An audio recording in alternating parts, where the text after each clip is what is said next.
All right, so I'll kick off the session by acknowledging the country. I acknowledge the homelands of all Aboriginal people and pay my respect to country. So I'm Hui Feng, a lecturer from the University of New England. So join me in this session are my 4 PD members and 4 panelists. I'll introduce the panelists according to alphabetical order. All right, so the first one is Leah Rosales. Would you like to say hello to the audience? Hi, everyone. Yes, my name is Leah Rosales. So I'm the team leader for learning advisors at Edith Cowan University. And thanks Leah for having me. Welcome. Thank you for that. Leah has been working in higher education for 14 years, has recently joined Edith Cowan University as team leader. In her current role, Leah leads a team to deliver exceptional learning support to students at ECU. She's passionate about learning and teaching and fostering student success. So another panelist is James. So would you like to say hello, James? Hi, everyone. I'm James calling in from Cairns up in North Queensland, where unfortunately it's overcast, but at least it's still warm. Yeah. James has a science, engineering, and education background and specific interests in social learning, numeracy, and math anxiety. And recently, James has been exploring the ways of working with generative AI for ethical student learning and numeracy development. All right, the next panelist is Rebekah from the University of South Australia. Would you like to say hi to the audience? Hello, everybody. Thanks for having me. I am on Ghanaland today and in Adelaide. And yeah, great to see you all on the Zoom. I'll briefly introduce Rebekah. She holds a BA in Aboriginal Studies and a MA PhD in Creative Writing from the University of Adelaide. She had experience to coordinate the Writing Centre and writing support programs. She has taught English and creative writing in universities in Australia, the UK, and US, specializing in writing feedback and creative process. You know, she was our all present from 2021 to 2023. Welcome, thank you. So Sophie, the last panelist is Sophie Abel. Would you like to say hi to the audience? Hi, everyone. Nice to meet you all. Yeah, Sophie is an academic writing specialist who has taught academic writing for over 10 years to undergraduates, postgraduates, and higher degree research students in a variety of disciplines. Sophie is currently the team lead of the Writing Centre at Macquarie University. She has a PhD in learning analytics, which focuses on automated feedback on research writing. So thank you for joining us. And thank you, the PD members, and thank you, the audience, to make the session happen. So, okay, all right. Let's move on to the question to our panelists. So the first question, each of panelists, could you please use 2 or 3 minutes to provide an overview of the one-on-one consults in your university, such as the booking system, staff member roles, whether they are academic or professional, number of daily or weekly consults, or coverage of consult topics, or mode, online, face-to-face, phone, or any information you want to share about the consults in your university. So shall we start with Leah? Sure, thanks, Hui Feng. So just to give you a little bit of an overview of the service that we provide at Edith Cowan University. As I mentioned before, I'm the team leader for the learning advisors here, and in my team, we have 8 learning advisors. They all work part-time, so I'm the only person working full-time. So altogether, it works out to about 5 full-time positions. We also have a couple of learning advisors at our Sri Lanka campus, and we also have senior learning advisors too that help the schools, provide support for the schools, as well as students too. So our booking system, the way that students are able to book appointments to see a learning advisor, a one-on-one appointment, is through Time Trade. It's a plugin that we use through our student management system, which is our Salesforce. And so that books directly into our customer service, customer management system. And that students are able to book an appointment through their student portal. The appointments are 30 minutes. So they go for 30 minutes, and students can book those appointments either face-to-face on campus or at one of our regional study hubs. They can also book online or telephone appointments as well. And for the learning advisors, I guess approximately 50% of the work time is spent offering one-on-one appointments. And so that equals out to, approximately 18 per week for a full-time learning advisor. So yeah, I guess approximately maybe 4 to 6 appointments per day. Some people might be offering, up to 6 per day. We do have a lot of, as I mentioned, some appointments are face-to-face. We do often have a lot of appointments online as well. A lot of our students are mature age or working as well. So we do want to make sure that we are able to offer different ways of having those appointments. The topics that we generally would cover in those consults would be things like getting started on an assignment, going through assignment instructions, rubrics, things like that. Also, looking at drafts. So this is probably one of the most popular uses of our service, is students who have maybe completed a draft assignment and want to get some feedback on that draft. And then they would send that draft, often, not always, but they will send that, they can send that draft through prior to the appointment, so that the learning advisor can have a look at the instructions for the assignment, the rubric and the draft, to sort of use that time as efficiently and effectively as possible. And we also, will have appointments covering things like study skills, time management. At this time in semester, we're getting people requesting appointments for exam strategies and exam preparation.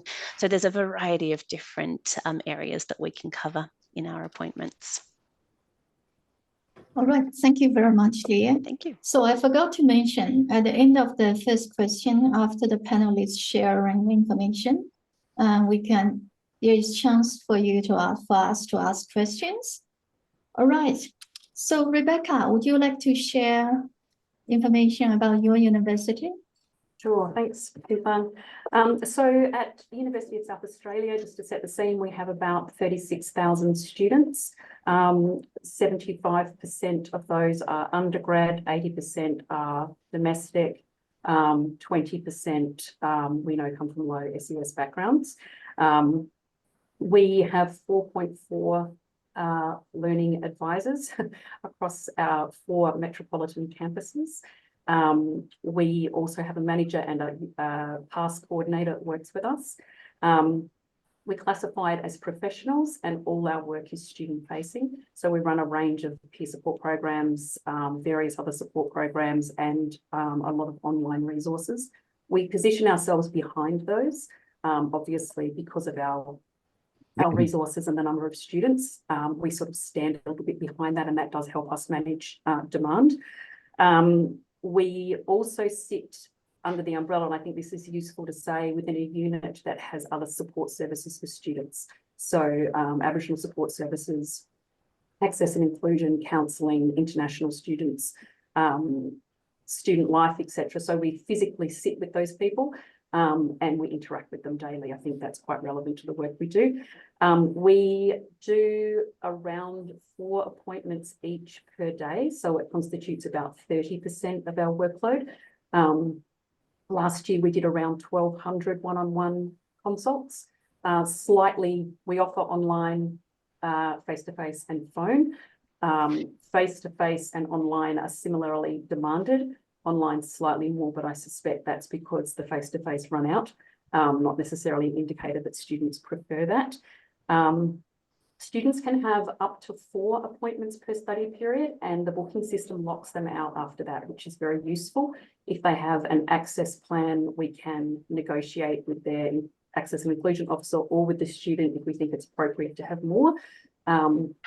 And we can manually override it.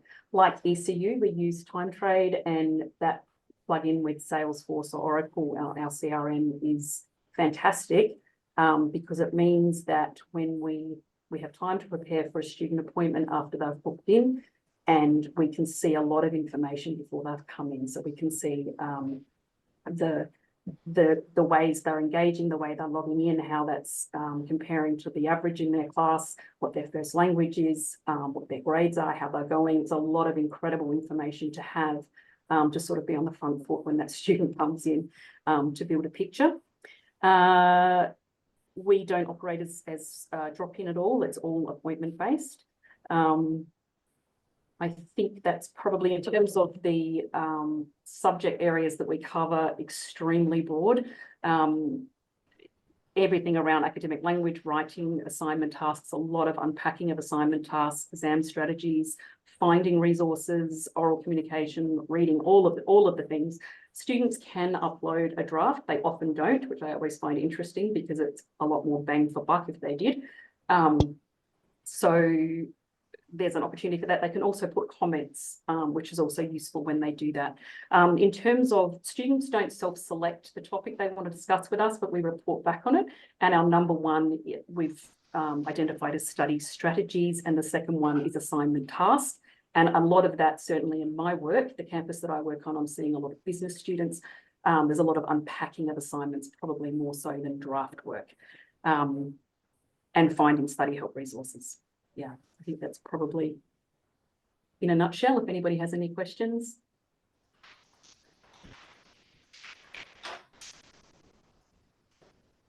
Sorry, I muted myself. So we will leave the question session at the end. So shall we move on to James, to you? Yep. Hi. So just some background about JCU. So JCU, as I said, is in North Queensland, based mainly in Townsville and Cairns. We have over 1,500 enrolments. Compared to other universities, probably less international, but a lot more rural and remote students and low SES students because of where we're located. Our bookings come through a Microsoft booking service. So we're able to manage that, but maybe a disadvantage is it doesn't talk to the CRM that a lot of the other support services use.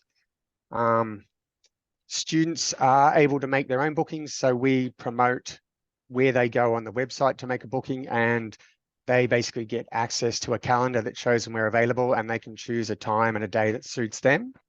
They then fill out a form so that we can document and identify the student, but also they give us some information about what they want support with, and particularly what subject. They get a confirmation email, and in that confirmation email, it suggests that they send through their subject outline and a portion of the work. So it's particularly helpful for us to have the subject outline so we can actually see a lot of the time what the task is. And a lot of them do send through copies of their students' work, of their work, and I think that's very helpful for us to sort of see where they're at to begin with. The ones that don't come through, you're kind of trying to deal with them on the fly, and that can be very challenging.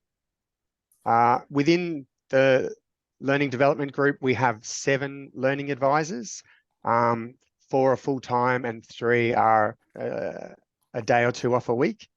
The staff have mixed backgrounds, including literacy and ESL, numeracy, and then there's one that's just a generalist sort of learning advisor. We are in a group that includes all the other support services. but we're not co-located with them. We do meet with them once a month where everyone sort of shares what's happening in each place, and we do sort of catch up with them socially occasionally, but we are also a bit detached physically. Our consults vary throughout the year, probably average about 60 to 80 per week during the busier times of the year.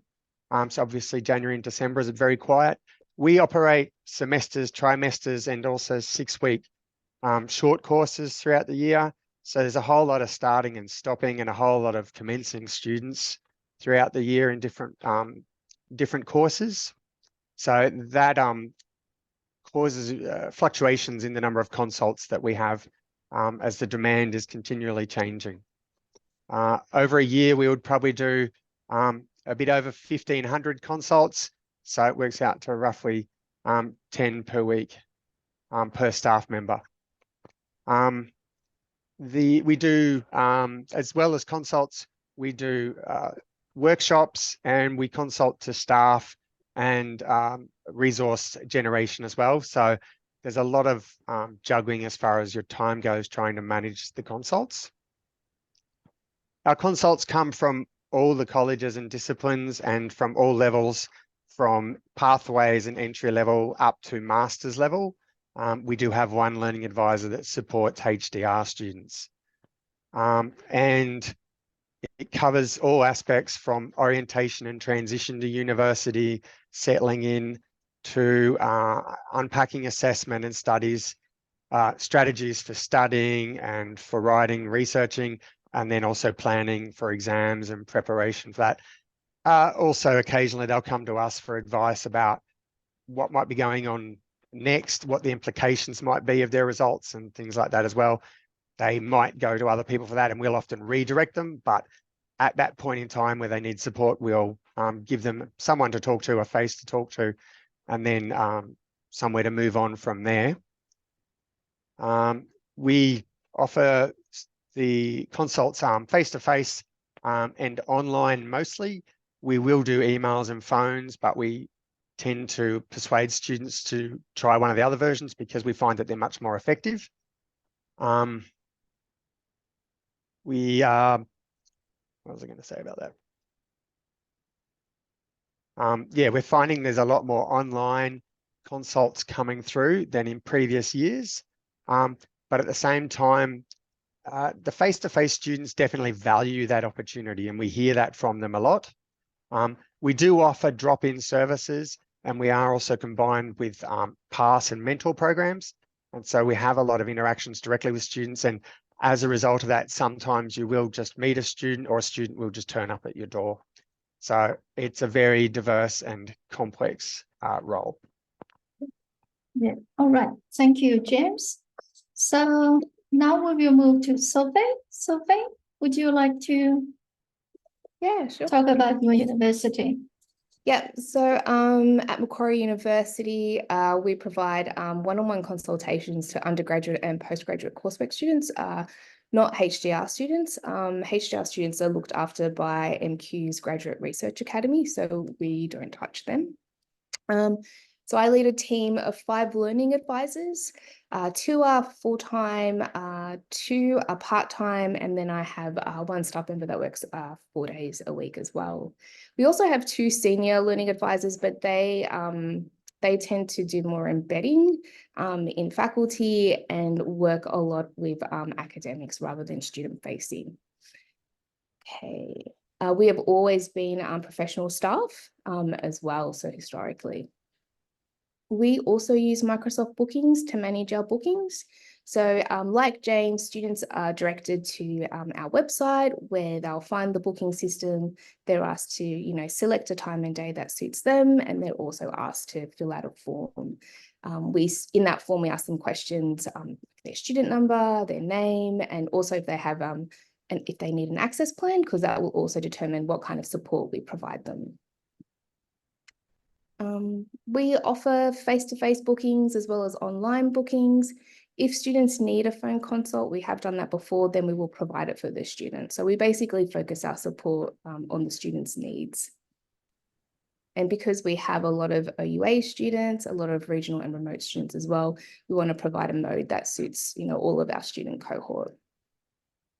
Students can also book with us by writing an email as well. So some of them who are new may not, understand how to access our services, but they will know of the Writing Centre. So we do also get a lot of emails from students asking for a consultation rather than going through the booking system. So instead of directing them to the booking system, we tend to just reply and say, these are the times that are available, which one suits you, or ask them to list a time, times and dates that are suitable for them.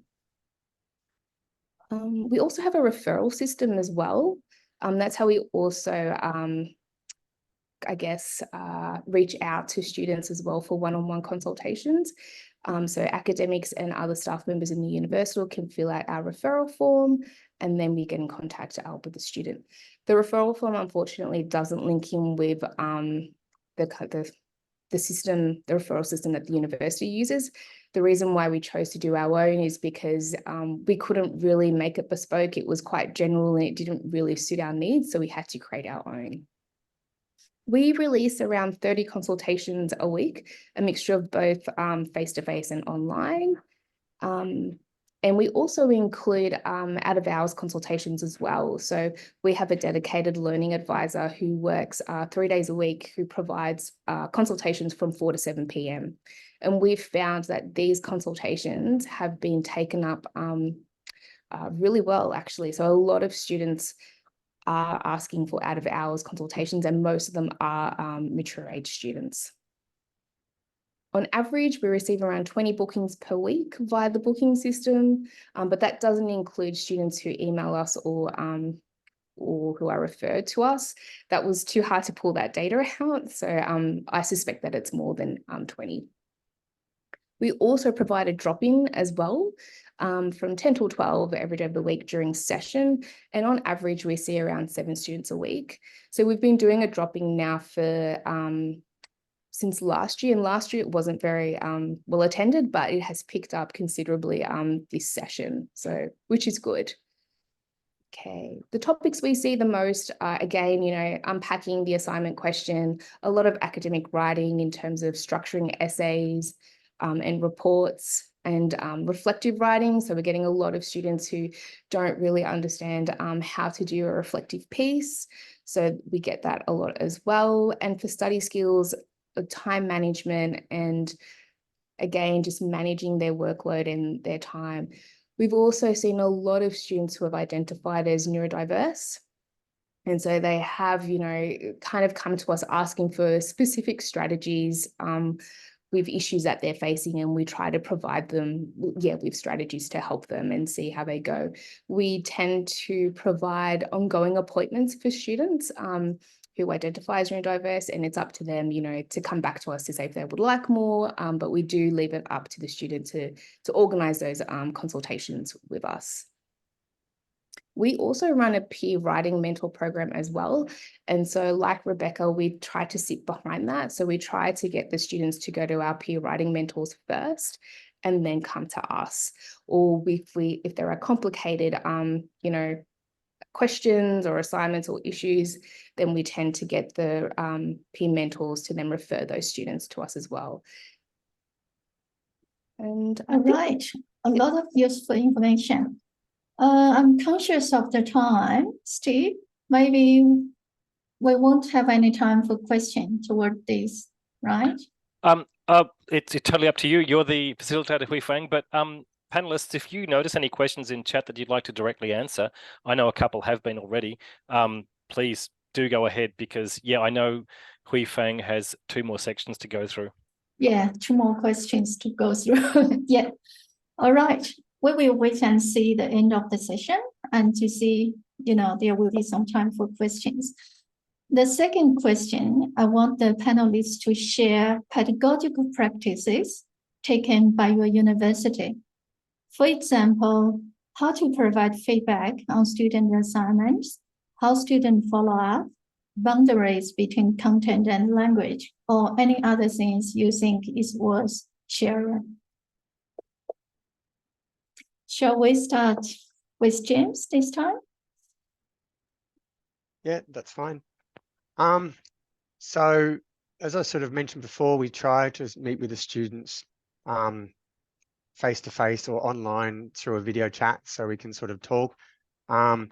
If we assume that the sessions are focused mostly on academic skills, so unpacking the task and reading and writing, we have to work with the student. Obviously, we try to get some work come through from the students so we can evaluate where they're at. And we also ask them if there's anything explicitly that they want to address. There's obviously generally a discrepancy between those that the students think they're nearly finished, but when we review it, there's quite a lot that maybe they could have done differently that we'll discuss with them. And so in doing that, what we'll do is we'll work with the student to look at what they've done and use strategies like getting them to read it aloud or so forth to begin to see how well what they've written sort of flows or whether it makes sense. And so a strategy like that, and then we'll look at, so how might we change this? And we'll get them to come up, I'll sort of support them to use a range of strategies to think about how they might do that. So one thing might be getting the student to just verbalize to us what is it they want to say in that passage or in that sentence. And often that will help sort of fix up some of the glitches. Sometimes I've suggested to them that what they can do is they can record themselves talking to a friend, talking to a mirror, saying what it is they mean to say, and that will clean up their language. So a range of different ways of identifying things, a range of different ways of trying to improve what they've written, for example, and then some strategies for looking at editing. So going back to the task, sort of analyzing and pulling apart the task and being able to look through to make sure that they've addressed each of those issues and using the criteria to sort of see to what standard they've addressed those.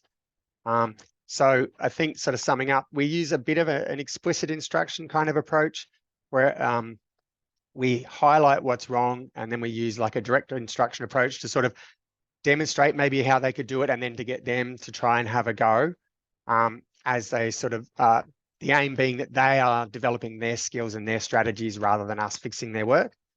And it's all sort of based on a bit of a growth mindset, knowing that the students, if they're given time and direction, that they can improve, but somewhat balanced by a pragmatic approach in terms of what's possible in the time that remains and what's feasible in terms of this particular task or this particular consult, and then the longer journey. And that's where we'll often see students on a repetitive basis for some students to allow them to develop these skills. Other students either are at a higher level or they pick it up really quickly and they're ready to move on.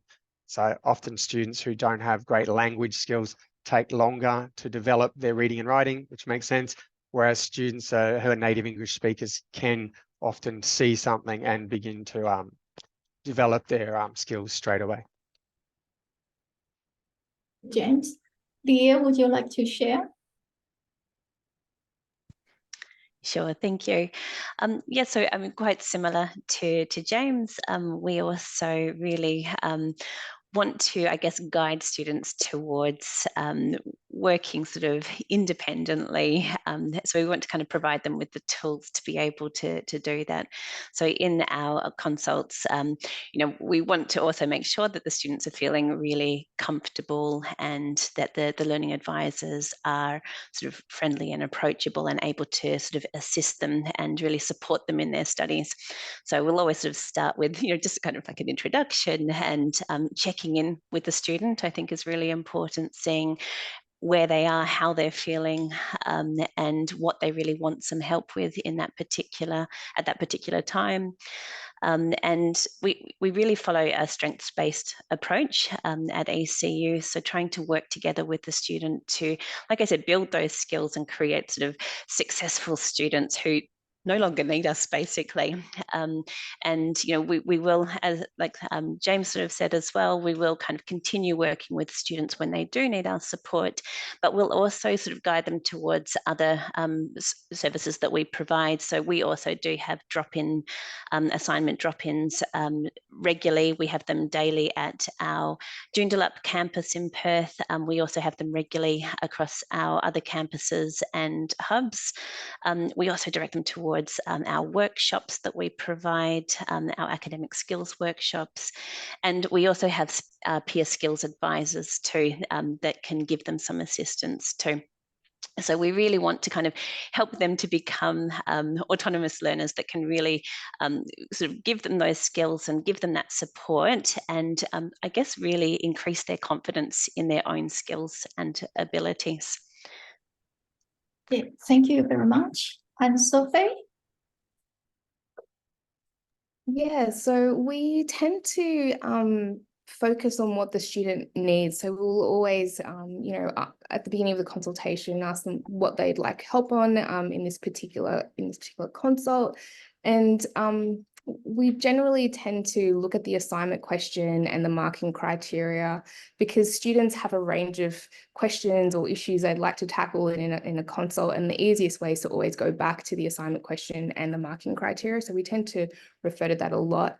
What we also do is we tend to work with the student. We create a scaffold with the student. So we kind of build or answer the assignment question together with guidance from the learning advisor. We do this so that hopefully the student can see how this is done, and then they can transfer that onto their next assignment. So that's the purpose of doing it that way.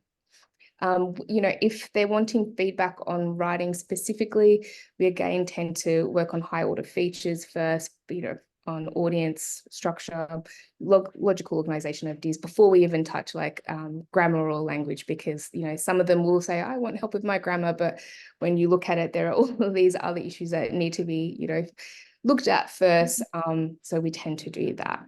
And we also tend to refer them to Studiosity if they want to have like a more proofreading kind of assistance, or we have other tools as well that they can use for that. And we always, suit the approach that we take to meet the students' needs as well. So we always take into account how the student is feeling, what their needs are, and then we, adapt and just run the consult according, to how the student is. We also use a lot of explicit instructions, a lot of examples as well, showing them how to do it and then getting them to do it as well with some guidance. Again, hoping to, get them to be independent learners. We're really firm when it comes to content as well, because we do have some students pushing the boundaries a little. But again, we always get them to ask the question to their educator, and that we're very firm on, not being able to help with content. Thank you very much. Now, Rebekah. Yeah, very, very similar to a lot of what people are saying. One of our team members recently noted the importance of presence, of human presence. And that's something that we really focus on in our consults, having a very humanized, empathetic, kind approach. I've been thinking a lot about how Gen I fits into what I do, what we do. I love this idea that it's not about what's left for the human, but what we can now lean into as humans because of what Gen I can do. And so I'm thinking about, and that's changing my practice actually. So I've started just looking at the questions in the panel there too. I've started to think about ways that I can scaffold students with Gen AI. So I'll say, just show them how to use it and how they might use it as a tutor in terms of whatever grammar issues going on or whatever. And I try to focus on the higher order stuff, the higher order thinking stuff. The idea of, a good writer is somebody who has something to say and the ability to say it. So I'm working within that, that intersect there and trying to bring a very calm and curious approach. I want to model calm curiosity with the student so that so together we're sort of working out what it is they want to say rather than jumping into the sentencing or the syntax, etc. That comes after that. And again, I'm always thinking about what I can do in a human way. So I'm, reading body language. A lot happens in that first 5 to 10 minutes or first 5 minutes. I am privy to all that information because we are plugged into the CRM. We also write a report at the end of every consult that other learning advisors and all other support services can read. I can't read, obviously, personal counselling information, but I will always read the other learning advisors' reports and I'll reference it. So, I note that you saw Keith, etc. particularly if they're coming back for the same thing. I want to know what's going on there. If they're a student that hasn't come in before, I will often begin by saying, would you like me to explain what a learning advisor is and what we do? And they always say, oh, yes, I really would. And it gives them a chance to sort of catch their breath. And so I'll explain the breadth of what we do, how we work, what we don't do. And then I'll say, do you think you're in the right place? And they will say, they might say, oh, actually, I want enrollment help, but now that you've said that, can I talk about that? Or they'll say, yes, definitely. And I'll say, what made you book this appointment? I can see that they've booked it, or I can see that it's been an e-referral from another support service. So if it is, I'll use the name of that person. I'll say, you know, I can see that Amy's booked this appointment for you. Tell me about that. What else do we use? Calm and curious. The principles that guide me and that I'm modeling all the time is calm and curious, and I want to afford agency. I want to empower and afford agency. So I'll often say to the student, I want you not to need me, like you know, I want them to go off and sort of have a sense of themselves and what they want to say. There was a question about neurodivergent students. I'm seeing a lot of neurodivergent students and a lot of students with mental health issues. And so I'm taking a holistic approach in my consults, but I'm very conscious of where those boundaries are. I can see whether they're having counselling or not. I prefer a warm referral to counselling, unless I think it's urgent, in which case I'll take a different route. But I'm always wanting the student to take control of their situation. Certainly there are sort of trope appointments, I think of them as that, but I'm sort of saying the same things in, but mostly they're not, and increasingly they're not. The more I lean into this sort of human approach. So I'm using a lot of deep listening. I'm using a lot of, motivational interviewing sort of techniques, cognitive flexibility theory, motivational scaffolding, you know, the classic negative politeness theory, all that fuzzy language. I wonder if this, I wonder if that, tell me more about this, tell me more about that. And what I'm finding is that increasingly what I think is going to be the issue, or what the student says is the issue, is not the issue. And there's always an opportunity for demystifying culture. And I'm always looking for it. Where is something here that the student doesn't even know they don't know about the way this huge, ridiculous organisation runs?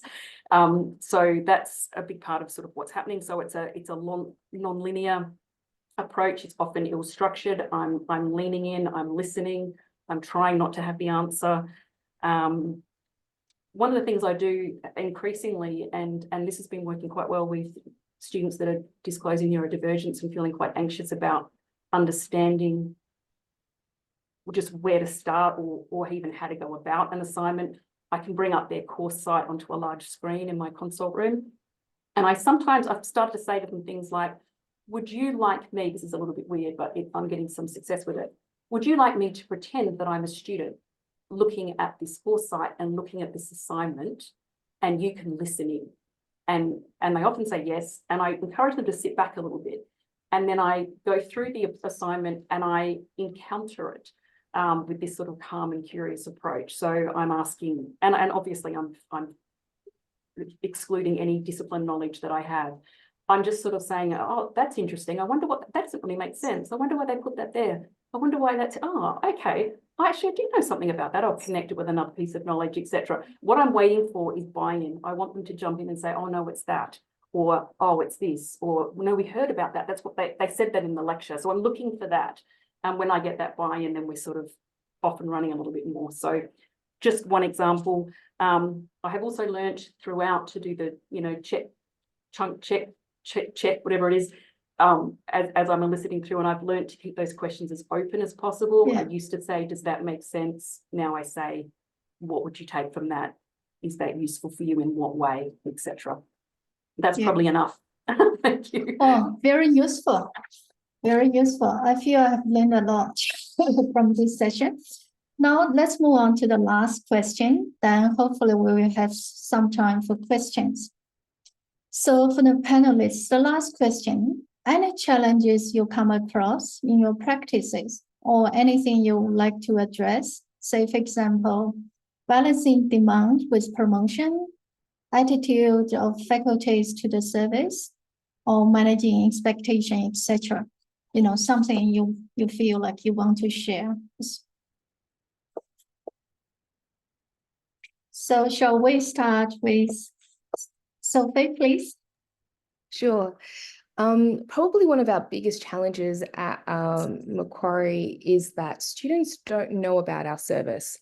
No matter how hard we try to promote, it just, yeah, we tend to see students, you know, when they're at the end where, you know, they should have seen us weeks before, but we get them right at the end. And what they say to us is that they didn't know that the service existed. So no matter how much we push out there in terms of comms, a lot of students don't know that we exist. Because we have our peer writing mentor, I often ask those students, our leaders, you know, do you read the newsletter? How do you know what's available at at the university for support? And they've basically said that they find out through word of mouth, like through their friends, through people in class. They don't read the student comms. So that's, you know, where the bulk of our communication goes out to. So that's one of the biggest challenges we have. The other challenge as well is that we're often seen by academics as being remedial. We're often the fixer-upper, and trying to change that perception has been difficult. Some academics see us as there to support students, but there are others who have, you know, told their students to come to us because we'll be able to fix their writing, which, you know, it doesn't really work that way.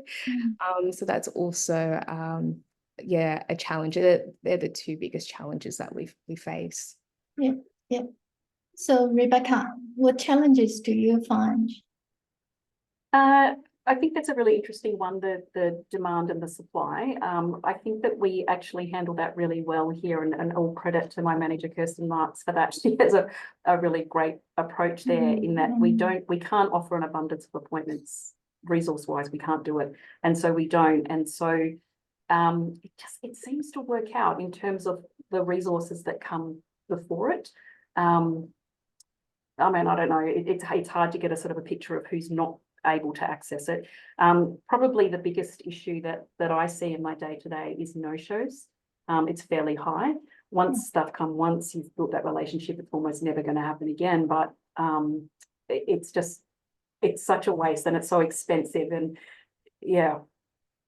So, and I don't know what the answer is there. We have reminders, etc. But yeah. Yeah, I think that's it's interesting. We have some no-shows as well. So anything else you would like to say? I think that's it. I think I was giving this a little bit of thought, and I am of the view that one-on-one appointments are an extraordinary support service to offer. And I think that they have an impact on the culture generally, whether students use it or not. I'd love to see some research on that, but yeah, I agree, Sophie, it's a problem when students don't know about it and need it. But yeah. That's all right. cool. Thank you very much. And Leah, would you like thank to? you. Yeah, sure. So I think, you know, we do have similar issues to Sophie and Rebekah. So things like, for example, students not necessarily knowing about the service, and you know, kind of wishing we had been able to catch them earlier in their study period, but and also with Rebekah as well. We do sometimes have some issues with being able to meet demand. I guess it depends on the time of semester as well. So there might be particular times when there's a lot due at the same time, where in those kind of peak periods where it can be more difficult to meet the demand. But generally, we seem to be okay with that. And I think that so also, as Rebekah said, we have issues sometimes with no-shows and sort of last-minute cancellations as well. So our booking system will allow students to book up to 2 hours before the appointment time. And often a student will cancel, you know, maybe just around that time, and there's no one else will be able to book into that appointment, which is it's a real shame, and it's a waste of resources. And we do sometimes get people who do repeatedly cancel as well. But I would say some of the issues that we do experience as well might be related to that sort of, I guess, that managing expectations of what students think they could get out of these sessions. So some of it has been covered by other people on the panel earlier, but things like, what do we cover in those appointments? We are not a proofreading service. We're not going to edit an assignment, and students often do come sort of saying, can you please fix this? Or maybe just with the question, please look at my assignment, is it good? Is it going to pass? And we can't comment on, what sort of grade they might be given for an assignment. So just managing those expectations. And I think we can do that by, providing support in other ways. And I think, as Rebekah said, that often what the problem the student might come to you with might actually not be the real issue that they're experiencing. So, trying to delve a bit deeper and see how we can assist those students. All right. Thank you. James? I think building on what the others have said, the idea of trying to manage the number of consults and provide the right level of support. Students tend to flip from one section to another. We've found it difficult to really get them to use the online resources that we produce, and we're not sure whether they're not accessing them, they don't know they're there, or when they do get them, that they're not quite right. I mean, one thing that we recognize is the resources are written in English, and then for someone who's not an English native speaker, sometimes the resources are not the right at the right level maybe to support them. And so we find that sort of approach, trying to get students to make use of some of the other services to reduce the load on the consults, quite challenging. So similarly with Pass, Mentor and drop-in sort of offerings that we have, students don't tend to take it up that quickly. It seems to take a long time. Like, there is improvement, but it's very slow. And it would be nice to hear of how people have turned things around, like Sophie, whether anything's happened in the last 12 months that you've been able to identify about why people have started coming to those drop-ins. We find that a lot of our students, especially those enrolled on campus, don't like to go onto campus. And so things like drop-ins become challenging, and then you try to do them online, and then it's the whole communication issue. So addressing some of those challenges would definitely improve the service that we could offer. Not everyone needs face-to-face. A lot of people need less sort of support that could be done in a group, and you would get a lot of the benefits from maybe introducing them to other people or getting them to hear other perspectives. But students, we're struggling to get that message out, or get it out in a way that students will take it up. So I think that's one of the big challenges that we have at the moment. And I think the other one that everyone's avoided is Gen AI and the implications for that. But I think there's plenty of forums to discuss that. Yeah. All right. Thank you so much. Steve has been busy. I can see the chat is really busy with a lot of questions. So Steve, would you like to pick up some questions for the panelists to answer? Sure, yeah. What's the time? 10. We've got 10 minutes, so let's see what we can get through in 10 minutes. Look, I've just picked some out of the stream. I haven't got them all, obviously, but I've got quite a few. We'll see what we can get through. Have your institutions provided you with any professional development training related to working with neurodiverse students? Or have you sort of had to develop this yourselves in terms of your own understandings? We've identified the issue, and we've spoken in a group about doing it, and we've planned a time. We're still, I think, trying to finalize exactly what or how we're going to go about doing that professional development. We've reached out to our accessibility team to sort of see if we can get their support with that. Yeah, similar. It's very much on the agenda, something that we're talking about. We have absolutely got time to dedicate to our own PD around that way. So accessing whatever resources are out there internationally and nationally, and talking with other colleagues. Yeah, but definitely finding our way. It's a big topic. It is. And it's become way more front and square, which is good. isn't it? Another really good question is that given it's Reconciliation Week, how does your team create culturally conscious environments to encourage First Nations student engagement with the services? Any of the panelists can answer the question. I can pick it up. My mic's still on. So we have Warringah Services, which provides specialised service to Aboriginal students, but we are absolutely committed to, you know, all services at university being culturally appropriate and sensitive, etc. And we're all aware of that.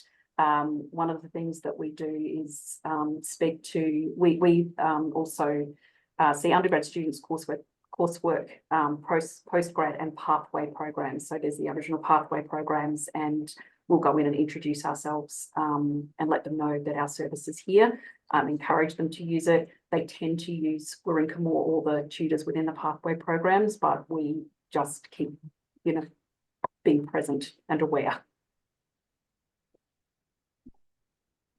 Leah, Sophie, James, anything from you guys on that? We're the same as Rebekah. So we have a unit called Wurundjeri at MQ, and they have their own tutors, but we also work alongside them as well for some students. Again, they know that we're there, and if they want to seek support from us, they can always come and visit us and see us. Yeah, very similar. Okay.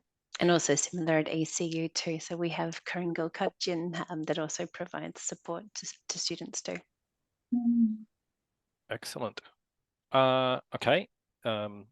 Somewhat selfishly, this is from me. Have your teams expanded, contracted, or remain roughly the same since COVID? Very interested in this idea of team size. I can start with this one. Our team has expanded since COVID. Yeah, and prior to COVID, there was a restructure. The team was smaller, and I came after that restructure, and it has grown. Yeah, so there were only 3 learning advisors, and now we have 5, and then 2 senior learning advisors. Yeah. Ours is basically the same. I suppose the issue isn't the positions, it's filling them sometimes. Yeah. I believe ours is the same. We're on a very fast train to a major merger between the University of South Australia and the University of Adelaide, and we will allegedly double our student population. So we're very interested to see. We don't have a structure yet, but we're very interested to see what will happen. Yeah. All right, excellent. So do we have, Steve, do we have other questions in the chat? We have many other questions, Hui Fang, so maybe I'll I'll select a couple more. How does each team manage demand for consultations outside of business hours, if at all? We offer out of hours consultations with a learning advisor, but then we also direct students to Studiosity and our other tools that are available that will provide automated feedback. Yeah. We're much the same, Studiosity. We did try having an after hours person. I think it was more during COVID, and then that service wasn't taken up at all really. So might be something to look at again, though. We do have a lot of mature age students that sort of suggest that they're not available throughout the day. So that would be something worth looking at.